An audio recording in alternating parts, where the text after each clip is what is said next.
Channel में। मैं रोशन कुमार। आपको पिछले क्लास में हम राष्ट्रवाद के कुछ बारे में यानी गांधी बताए थे आपको। 1919 से लेकर 1947 तक। आज हम लोग भारतीय राष्ट्रीय कांग्रेस को देखेंगे और कांग्रेस के बारे में जो मुख्य अधिवेशन है उसके बारे में हम आज चर्चा करेंगे, जो एग्जाम के दृष्टिकोण से बहुत ही महत्वपूर्ण रहने वाला है। तो बने रहिए आप मेरे साथ। ले चलते हैं आपको हम इतिहास की दुनिया में। तो देखिएगा, भारत में राष्ट्रवाद कांग्रेस की स्थापना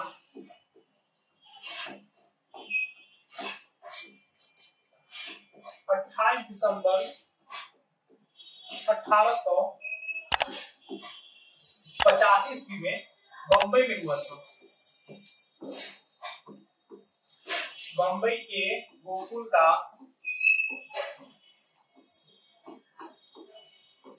गोकुलदास संस्कृत महाविद्यालय में हुआ था। संस्कृत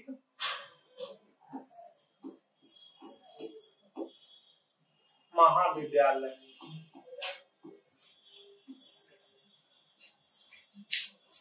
28 दिसंबर 1885 ईस्वी को कांग्रेस की स्थापना हुआ था बम्बई के गोकुलदास तेजपाल संस्कृत महाविद्यालय में। गोकुलदास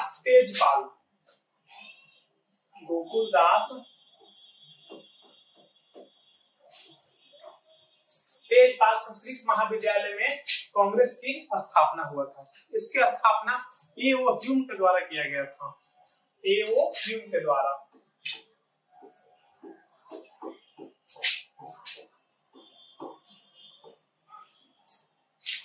कांग्रेस की स्थापना के समय अध्यक्ष जो थे से डब्ल्यू.सी. बनर्जी एवं चंद्र बनर्जी के नाम से जाने जाते हैं। डब्ल्यू.सी. बनर्जी अध्यक्ष थे और ए.ओ. ह्यूम जो थे से इसका संस्थापक थे। संस्थापक जो थे ए.ओ. ह्यूम थे और अध्यक्ष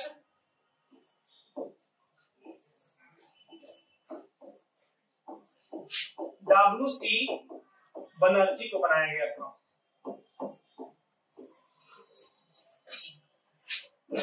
ध्यान दीजिएगा, 28 दिसंबर 1885 ईस्वी के कांग्रेस भारतीय राष्ट्रीय कांग्रेस की स्थापना किया गया और इसके पहले अध्यक्ष डब्ल्यू.सी. बनर्जी को बनाया गया और बम्बई में स्थापना हुआ था। स्थापना के समय इसमें मात्र 72 सदस्य थे। मात्र 72 सदस्य थे।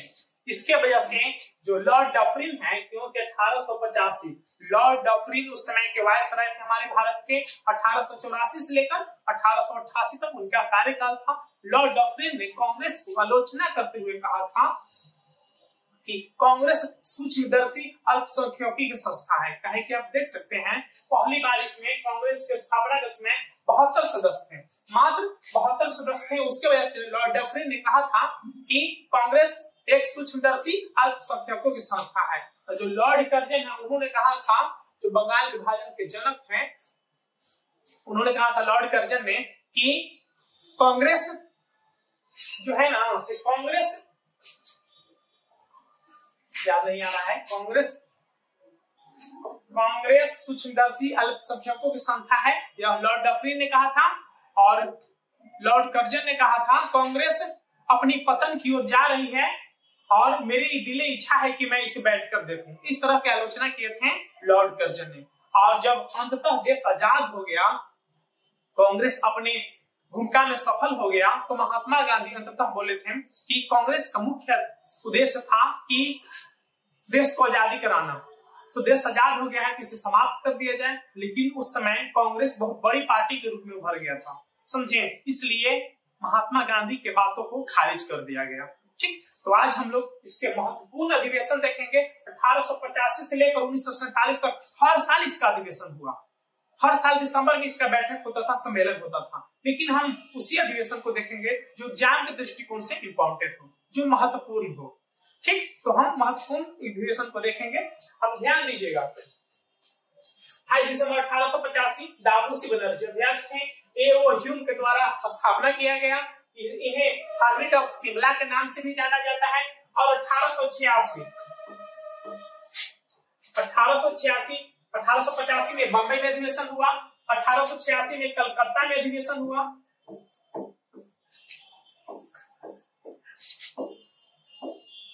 मद्रास में अधिवेशन हुआ।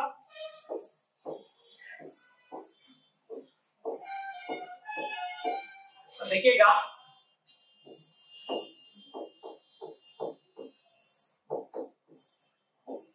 इलाहाबाद में हुआ,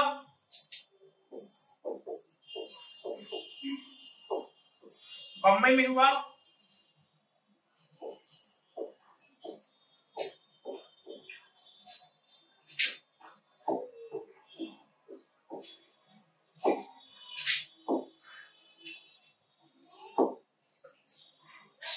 कांग्रेस यानी कांग्रेस एक क्षेत्रीय पार्टी न बन के रह जाए, उसके वजह से इसे हर साल हर एक क्षेत्र में जो उस समय मुख्य प्रेसिडेंसी के रूप में क्षेत्र थे, हर जगह इसका अधिवेशन होता था कि यह एक क्षेत्रीय पार्टी न बन के रह जाए। आप देख सकते हैं कि पहली बार बंबई में, फिर कलकत्ता में 1886 में, 1887 मद्रास में, 1888 इलाहाबाद में, 1889 बंबई में और 1890 कलकत्ता में।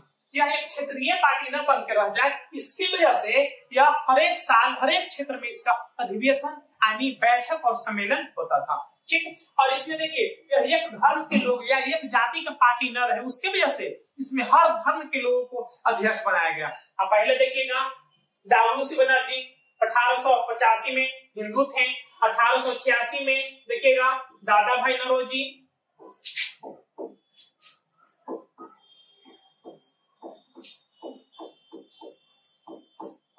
दादा भाई नौरोजी, फिर देखिएगा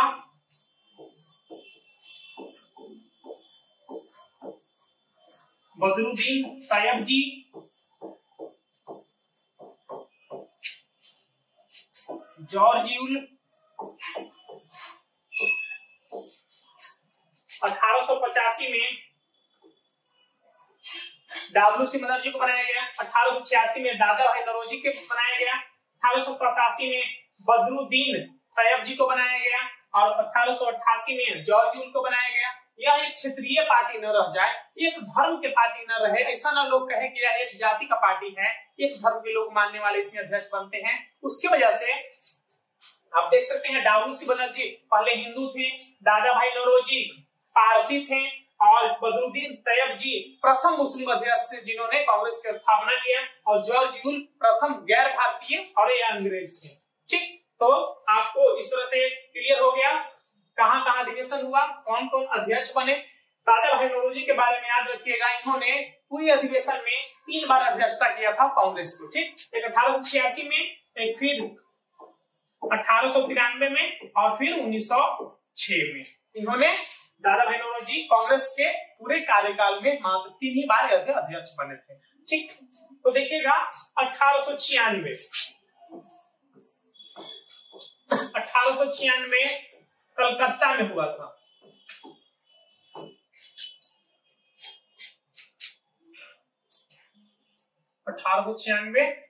रहीमतुल्लाह सयानी,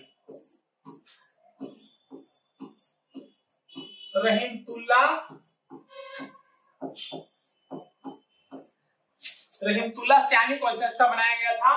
ये पहली बार यह इसलिए महत्वपूर्ण है अधिवेशन क्योंकि इसी में पहली बार वंदे मातरम गाया गया था।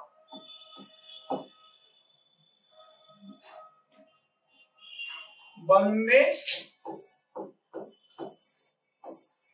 मातरम गाया गया था। 1896 में रहीमतुल्लाह सयानी की अध्यक्षता में पहली बार वंदे मातरम गाया गया। कहां? कलकत्ता में। यह बंकिम चंद्र चटर्जी द्वारा रचित है। उनका एक पुस्तक है आनंद मठ, जिसमें सन्यासी विद्रोह के बारे में उस पुस्तक में बताया गया है, और आनंद मठ में ही एक स्लोगन के टाइप पर यह वंदे मातरम है। उसको भारत में पहली बार 1896 ईस्वी में कलकत्ता में गाया गया। इस अधिवेशन में, कलकत्ता अधिवेशन में रहीमतुल्लाह सयानी की अध्यक्षता में। ठीक, तो यहाँ से आपको भारत का राष्ट्रगान क्लियर हो गया। आप देखिएगा नेक्स्ट एक है 1911,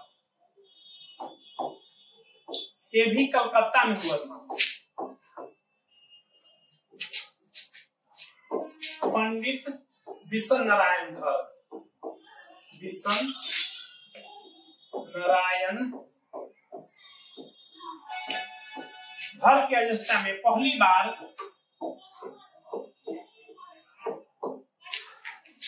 1911 ईस्वी में कलकत्ता अधिवेशन में और पंडित भीषण नारायण की अध्यक्षता में पहली बार जनगण गाया गया था। ठीक, तो आप दो याद रखेगा, एक भारत के राष्ट्रीय गीत, एक भारत का राष्ट्रीय गान। यह रविन्द्रनाथ टैगोर के द्वारा रचित है। इनका एक और राष्ट्रीय गान है बांग्लादेश में हमार सोनार बांग्ला। ठीक, तो आप ध्यान रखेगा, यह रविन्द्रनाथ टैगोर के द्वारा रचित है, यह बंकिम चंद्र चटर्जी के द्वारा। ठीक, इसके आगे घटना, इसमें 1896 से बीच के दो घटना और इंपॉर्टेंट है। जैसे 1905 देखिएगा, 1905 यह बनारस में हुआ था।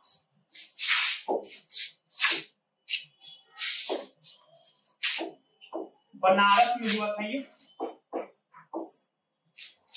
इसकी अध्यक्षता कर रहे थे गोपाल कृष्ण गोखले। गोपाल कृष्ण गोखले 1905 में। यह इसलिए इंपॉर्टेंट है क्योंकि इसी समय जो भारत है ना, बंगाल विभाजन हुआ था। बंगाल जो लॉर्ड कर्जन है, उन्होंने बंगाल को मुस्लिम बहुल क्षेत्र और हिंदू बहुल क्षेत्र के आधार पर दो भाग में विभक्त कर दिया था। यह 20 जुलाई 1905 ईस्वी को इस तरह का घोषणा किया गया। 16 अक्टूबर 1905 ईस्वी को बंगाल को दो भागों में विभाजित कर दिया गया। आगे चलकर लॉर्ड हार्डिंग के कार्य में यह फिर बंगाल विभाजन रद्द हो जाता है। तो आप इस पे इसलिए ध्यान रखिएगा 1900। अब इसी दौरान यहाँ पर बंग भंग आंदोलन, स्वदेशी आंदोलन, इस पे जोर दिया गया था 1905 में। ठीक, एक और है 1906। 1906 आप ध्यान रखिएगा कि दादा भाई नौरोजी। 1906 दादा भाई नौरोजी पहली बार इसमें स्वराज शब्द प्रयोग किए थे। कौन? दादा भाई नौरोजी। स्वराज शब्द। ठीक, यानी अब किसी का राज नहीं चलना, मतलब अंग्रेज का राज नहीं चलेगा, अब स्वयं का राज। स्वराज से तात्पर्य है कि स्वयं का राज। 1906 ईस्वी में इसलिए इंपॉर्टेंट है कि 1906 कलकत्ता में हुआ था यह, और दादा भाई नौरोजी की अध्यक्षता में। ठीक, इसके बाद हम आगे को घटना को बताते हैं 1906। ठीक, देखिएगा फिर 1907 यह सूरत में हुआ था। सूरत में हुआ था। रास बिहारी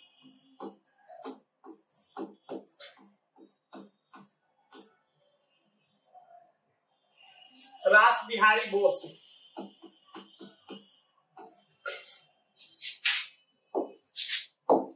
रास बिहारी बोस के अध्यक्षता में हुआ था 1907 में सूरत अधिवेशन। ये पहली बार जो कांग्रेस है से दो दल में विभक्त हो गया था। एक गरम दल एक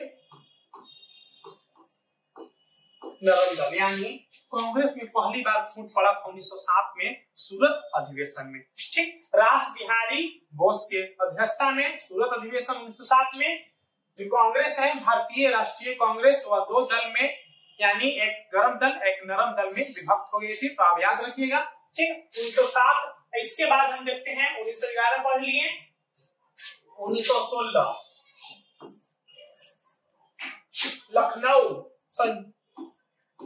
लखनऊ में हुआ था। इसके अध्यक्षता कर रहे थे अंबिका चरण मजूमदार।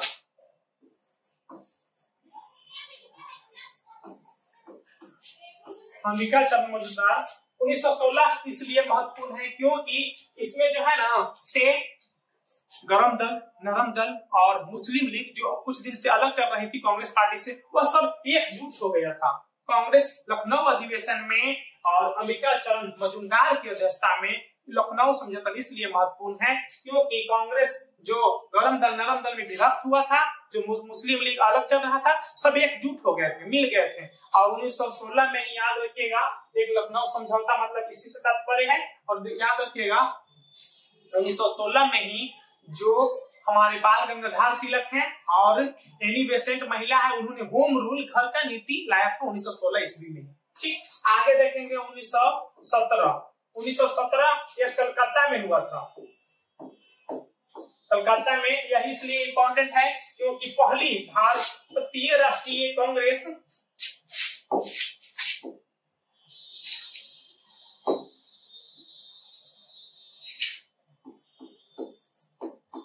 एनी बेसेंट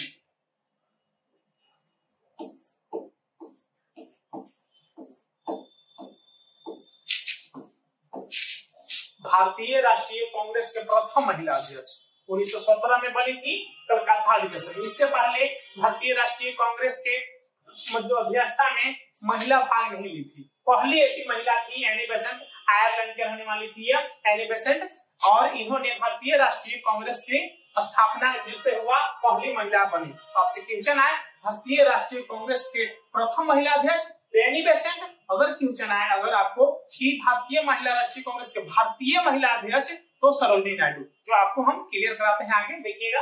1917 और 1925 फिर 1920 भी देखिएगा। आप पिछला क्लास में हम आपको बताए थे 1920 नागपुर अधिवेशन, या इसलिए महत्वपूर्ण है, इसी में असहयोग आंदोलन जो था से पारित हुआ था।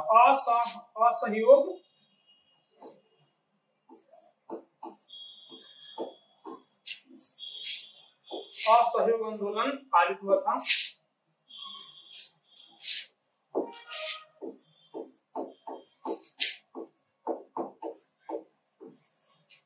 उन्नीस 1920 में, और 1924 से याद रखिएगा बेलगांव अधिवेशन।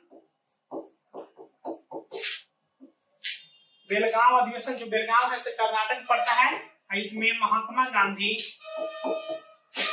गांधी भाग लिए थे। पूरे अधिवेशन में महात्मा गांधी सिर्फ 1924 के अधिवेशन में ही भाग लिए थे। इसके बाद कभी अध्यक्ष नहीं बने हुआ पूरे कार्यकाल में। पूरे कांग्रेस के अधिवेशन में मात्र एक बार 1924 बेलगांव अधिवेशन, बेलगांव जो है सभी कर्नाटक में पड़ता है, ठीक। और फिर उसके बाद देखिएगा 1925 कानपुर अधिवेशन, सरोजिनी नायडू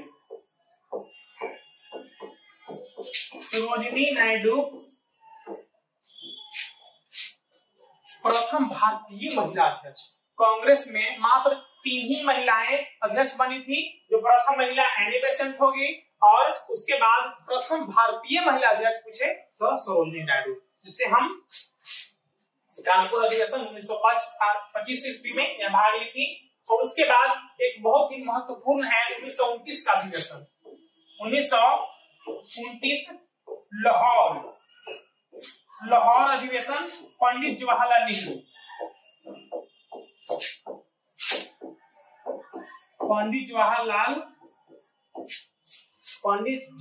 नेहरू की अध्यक्षता में 1929 में लाहौर अधिवेशन हुआ था। और आगामी साल 1930 के 26 जनवरी 1930 ईस्वी को इस तरह का प्रण लिया गया कि हम रावी नदी के तट पर, लाहौर में रावी नदी के तट पर स्वतंत्रता दिवस मनाएंगे। और पंडित जवाहरलाल नेहरू ने 12 बजे रात को 26 जनवरी 1930 ईस्वी को लाहौर में रावी नदी के तट पर पहली बार झंडा फहराया था। तो 1929 लाहौर अधिवेशन इसलिए महत्वपूर्ण है क्योंकि इसमें पूर्ण स्वराज की मांग किया गया था। पूर्ण स्वराज मतलब पूरी तरह आजादी हमको चाहिए, ठीक। तो 1929 लाहौर अधिवेशन इसलिए महत्वपूर्ण है क्योंकि पंडित जवाहरलाल नेहरू के द्वारा पूर्ण स्वराज की मांग किया गया था। और 26 जनवरी 1930 ईस्वी को पहली बार झंडा फहराया थे, और 1931 ईस्वी को उसी का 20 साल पहले उसकी जड़ें जुड़ी हुई है गणतंत्र दिवस से। कहे कि 26 जनवरी को हम लोग पहली बार झंडा फहराए पंडित जवाहरलाल नेहरू, और हर साल वहां पर उस तरह से करने लगे। तो समझिए कि हम लोग को आजादी देकर अंग्रेज चला गया 15 अगस्त में, हम लोग मनाते थे 26 जनवरी, तो उस दिन को भूल तो नहीं सकते हैं। इसके वजह से 26 जनवरी को हम लोग समझिए कि उस दिन नवंबर में ही संविधान तैयार हो गया था, लेकिन रोका गया 2 महीना कि 26 जनवरी को हम लागू कर देंगे। अब इस दिन हम लोग गणतंत्र दिवस के रूप में मनाते हैं, ठीक। तो 1929 क्लियर हो गया आपको। उसके बाद देखते हैं 1931 कराची अधिवेशन। इसमें सरदार वल्लभ भाई पटेल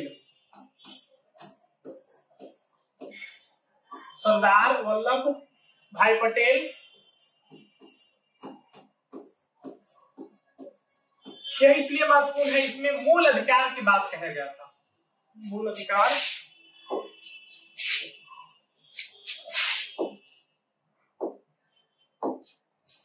मौलिक अधिकार की बात कहा गया था। मौलिक अधिकार, मौलिक अधिकार सरदार वल्लभ भाई पटेल, आपको पीछे पढ़ा दिए हैं क्लास में, 1928 में बारडोली सत्याग्रह में सरदार वल्लभ भाई पटेल को सरदार की उपाधि मिला था, ठीक ना। वह 1931 में कराची, लाहौर पाकिस्तान में, कराची पाकिस्तान में, 1929 लाहौर अधिवेशन पंडित जवाहरलाल नेहरू के अध्यक्षता में, और 1931 सरदार वल्लभ भाई पटेल के अध्यक्ष, दोनों पाकिस्तान में, जो वर्तमान में भी है ना, कराची और लाहौर वर्तमान में भी पाकिस्तान में है, ठीक। तो 1929 याद रखिएगा और 1931 याद रखिएगा, ठीक, कराची अधिवेशन। और इसके बाद हम देखते हैं 1938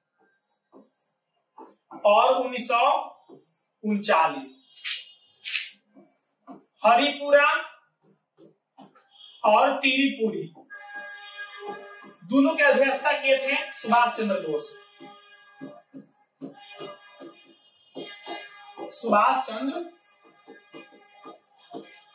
हरिपुरा यह गुजरात में पड़ता है और तिरिपुरी यह मध्य प्रदेश में पड़ता है, एमपी में पड़ता है, ठीक। सुभाष चंद्र बोस दोनों में भाग लिए थे 1938 और 1939 में। और ध्यान दीजिएगा 1 मई 1939 को सुभाष चंद्र बोस ने फॉरवर्ड ब्लॉक की स्थापना किया था। 1942 में रास बिहारी बोस के द्वारा समझिए कि आजाद हिंद फौज का संगठन किया गया था, और 1943 में आजाद हिंद सरकार का गठन किए थे सुभाष चंद्र बोस। यहाँ पर ध्यान रखिएगा, कंफ्यूजन क्रिएट होता है बहुत। 1942 में रास बिहारी बोस के द्वारा आजाद हिंद फौज की स्थापना किया गया, लेकिन इस तरह का सोच जो था ना, कैप्टन मोहन सिंह, उनका सोच था कि हम मतलब, लेकिन वह सफल रूप से प्रयास हुआ रास बिहारी बोस के द्वारा, ठीक। रास बिहारी बोस के द्वारा 1942 ईस्वी में आजाद हिंद फौज का गठन किया गया, और 1943 ईस्वी में सुभाष चंद्र बोस के द्वारा 1943 ईस्वी में आजाद हिंद सरकार का गठन किया गया, ठीक। तो यहाँ पे आपको क्रिएट नहीं होना चाहिए। और इसके बाद आप जानते हैं 1947 में फिर देश आजाद हो गया, और इसके एक 1937 है, एक ध्यान रखिएगा, मिस्टेक पे छूट गया। 1937 ये फैजपुर में हुआ था, पहला इसमें अधिवेशन था जिसमें गांव में हुआ था। ये 1937 गांव में हुआ था, फैजपुर में पहला इस अधिवेशन। क्या है कि शहरी जनाधार मजबूत हो गया था कांग्रेस का, लेकिन जो गांव के जो था ना, उन लोगों को इसके बारे में बताने का प्रयास किया गया। 1937 में फैजपुर में गांव में पहला अधिवेशन किया गया, और 1939 से आप देखिएगा 40 से 46 तक रहते हैं अबुल कलाम आजाद। अबुल कलाम आजाद जो भारत के प्रथम शिक्षा मंत्री के रूप में जाने जाते हैं, मौलाना अबुल कलाम आजाद। और फिर सबसे लंबा समय अगर पूछा जाए कि सबसे लंबा कार्यकाल अध्यक्ष भारतीय राष्ट्रीय कांग्रेस के अध्यक्ष पद पर कौन रहे, तो मौलाना अबुल कलाम आजाद। और सबसे युवा अध्यक्ष इन्होंने ही रहा था 1923 ईस्वी में। 1923 ईस्वी में मौलाना अबुल कलाम आजाद को सबसे युवा अध्यक्ष के रूप में स्थापित किया गया था, और अबुल कलाम आजाद 1940 से 46 तक सबसे लंबा। फिर इसके बाद जेबी कृपलानी को बनाया जाता है, ठीक ना। फिर इसके बाद देश आजाद हो जाता है। इसका मतलब कि जो कांग्रेस है, भारत की राष्ट्रीय कांग्रेस, भारतीय राष्ट्रीय कांग्रेस, इंडियन नेशनल कांग्रेस जो है ना, समझिए कि भारत के आजादी में बहुत महत्वपूर्ण योगदान था, ठीक। तो आज हम आपको कांग्रेस से रूबरू कराएं, ठीक। आगे की घटना को हम फिर इसके बाद अगला वीडियो में बताएंगे, ठीक। आज के लिए इतना ही। जय हिंद।